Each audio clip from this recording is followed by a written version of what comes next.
First ఆధ్యాత్మిక సాధన చేయి, తర్వాత ఆధ్యాత్మిక సేవ చేయాలి. అంటే అందరికీ ధ్యానం నేర్పించడమే, అదే ఆధ్యాత్మిక సేవ. ధ్యానము అభ్యాసం చేయడము, ధ్యానంలో పరాకాష్ఠ పొందడము ఆజ్ఞాస్థితి అయితే, ఇంకా అందరికీ ధ్యాన సేవలు అందించడము. అంటే లోక కళ్యాణం కోసం ఉండేవాడు, ఆధ్యాత్మికంగా లోక కళ్యాణం కోసం ఉండేవాడు సహస్రారంలో ఉండేవాడు, ప్రాపంచికంగా లోక కళ్యాణం కోసం ఉండేవాడు విశుద్ధము. ప్రాపంచంగా లోక సేవలని చేసిన తర్వాత ఇంకా ఆధ్యాత్మిక అనుభవం కావాలి కనుక, ఆధ్యాత్మిక జ్ఞానము కావాలి కనుక, జ్ఞానాన్ముక్తి కనుక ఆ జ్ఞానం కోసము ఇంకా కూర్చుంటాడు ధ్యానంలో.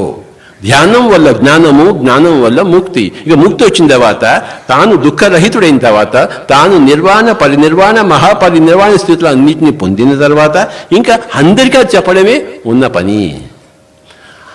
అందరికీ ఆ ధ్యానం చెప్పడమే సహస్రార స్థితి. పిరమిడ్ మాస్టర్లు అందరూ సహస్రార స్థితిలో ఉన్నవారు.